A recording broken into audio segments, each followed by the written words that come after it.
Zeus also picking up his Alistair. He actually had a good performance on this champion in one of their tougher matches against Hanwha Life in the Kesper Cup, and I actually thought that Zeus almost hard carried that particular performance.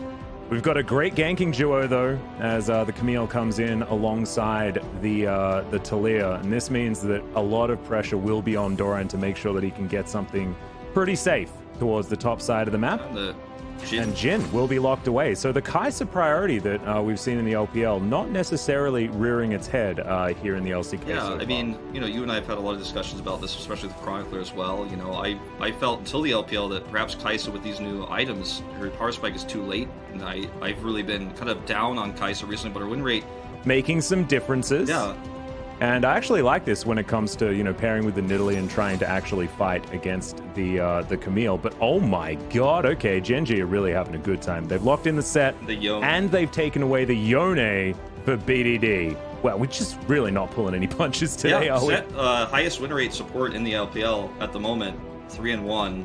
And it looks like we are going to see Yuka pull up that Orianna for the final pick here. He's actually played nothing but Victor in his last few games. His last 4 games actually have been Victor every single time. So showing us as long as he isn't either. Oh, hold that thought.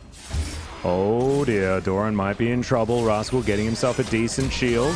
Tactical sweep, flash forward, that's going to be it, and that's a big okay as Gen.G picks up first blood. And I think that this top lane conversation that we had is going to be... Yeah, I mean, it's pretty rough to get just totally owned like that. And he's going to, of course, teleport back into lane, but he might actually teleport back to his death. He's slowed already. Oh no, he does still have the flash available, but the Hextech ultimatum will keep him in place. And Doran not even going to have the opportunity to flash. So already 0 this is a disaster. The teleport comes in without any vision control, and he just blind jumps in. They're already prepared for him. The 6 is hit. Right before this, the Hextech ultimatum is ready. The C is 5 here now for the first kill. And there's just no way out of this one, unfortunately. He actually just barely hits the slow, which guarantees the flash kill there to finish him off.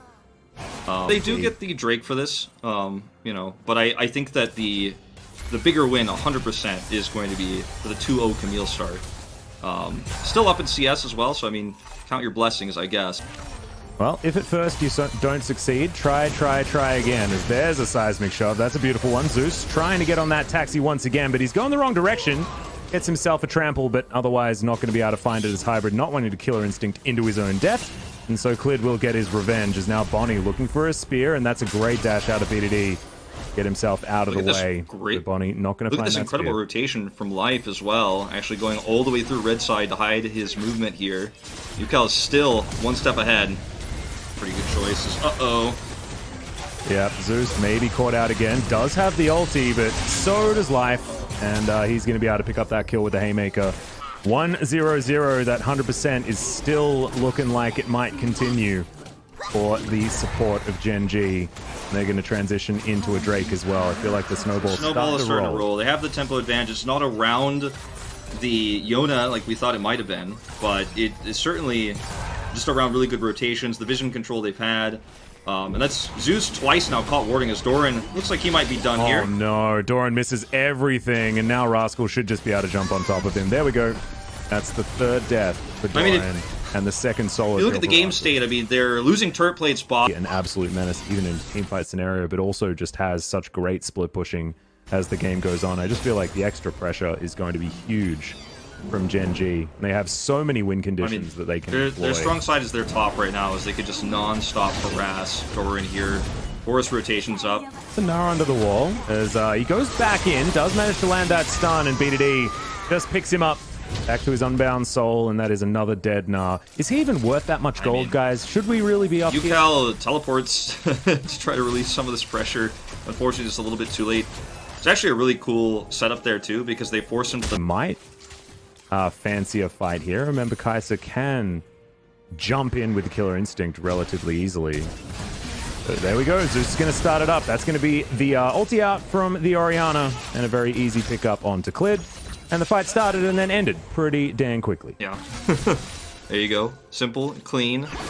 Not over yet here, as Rasso's going to have to use his ult to get out. now got a fight starting. There's another pulverize, but only onto life. Haymaker shield's good. It is going to be Gen G. The lockdown, the Drake is now Rascal. Just looks like an absolute monster in that backline. Bullets flying through, but no joy here from Ruler, as it looks like Gen G, they want to find more. They'll have to just settle with a dragon. Get the Drake. Okay, nah, back. Yeah, oh, that was cute. Almost manages to grab him there, but flash out there from B2D is good. Hybrid, Killer Instinct's in, but the flash is available and Rascal avoids the spear, gets out with the hook shot. A little bit too safe is the Camille. I think as now Yukal could be in trouble. That's the beautiful two-man face breaker into the seismic shove. Yukal pulled back. He's going to go golden, but that's just to see his death, as he is going to be taken down. Almost takes Clid with him, but no, not going to be able to find it. 10-2 now in kills in favor of This is a Gen G. ruthless. It wasn't a good idea to take the fights he took earlier. I don't know if he's learned just yet that it gets harder every time. Yeah. Oh boy. Well, Hybrid's here. No stun is going to land here, as now Hybrid is going to turn up. We'll see whether we can actually get the kill onto Rascal in the 1v2, and the answer might just be no. As Rascal goes golden, that's going to be a lot of extra damage. Flashes forward, and Hybrid is able to win it out despite missed timing on the Void Seeker. So, 1-for-1 trade there on the bottom side, but KT's getting pushed in top lane. Really good. BDD's pushing it. Okay, ulti forward. BDD looking for Yukal, who does go into his Zhonya's. Life. Should survive for the moment, but that's life. Flashing on forward. That's a two-man shockwave, but Ruler, just too much damage here on Gen G's side. It feels like these wallets are getting real heavy as B2D trying to fight Bonnie, but the spear is going to connect. We'll see whether the kitty cat will get the pounce forward. Looks like the answer is going to be no. As, yeah, Clid just going to throw some pellets, and that should... And he's looking for more, but the vision... Oh, that thought. Yukal. Yep, Yukal is going to... Yeah, ulti B2D, but he survives, and now B2D not going to be so lucky, as there's the shove, but not able to get Zeus out of position. And so these are the sort of picks that KT does need to make. I don't know whether it's quite enough like to talk about, but the 1-3-1 is just too strong. From Gen G, as Clid is going to lock out Hybrid, who tries to flash away, but he's not going to survive. All too easy, the collapse is too strong, and Gen G now... I mean, they could do whatever they like. Grab themselves a Cloud Soul, grab themselves a Baron, and maybe do both at the same time. Yeah, I mean, I think honestly at this point, Rascal goes ahead, he solos the Drake. We'll just sit in the naughty corner over and over again by Clid. As, okay, Shockwave does come back, but doesn't really do too much, but they do manage to take down Live. The turret also doing some work here, but Gen G just feels like they're a little bit too strong as the curtain has been called. We're looking for Doran. Doesn't find him with the last bullet, but they will be able to take down this inhibitor. And KT, despite that being a better fight than it could have been, a 1-for-1, not bad at all, they're still going to lose a big chunk of their base. Not much they can do to...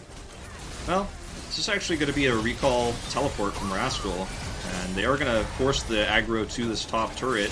And How to win a game without actually going for any sort of team fight whatsoever, just understanding positioning is there. Shockwave does come through though, and Clid is going to be taken down early. Ulti from B2D isn't going to find too much, as now Gen G looking to take a 4 versus 5. Bonnie extraordinarily low, Doran also going down, but Rascal might actually be traded for here as Gen G take out the Kai'Sa in the backside, and Rascal escapes somehow. Res. I don't know, we're going to have to check back in on that one as the Facebreaker comes through, and that is going to be a big stun onto Zeus, but Life, unfortunately, is going to fall down a little bit ahead of his team. As you can see, good knock up from B2D, and that's going to help secure this one. And I feel like this might be the end, Gen G, even though it was a KT pick that started this fight off. It's still looking good as, okay, maybe Ruler was overstepping just a little. Because now we've got a fun 2v2 as B2D going to go into a very nice golden pose. Yukal also popping the Zhonya's. Bonnie diving back in as, yeah, Gen G is just going to win that 2v2 handedly. And the KT roster is shone from B2D by a really, really large margin for his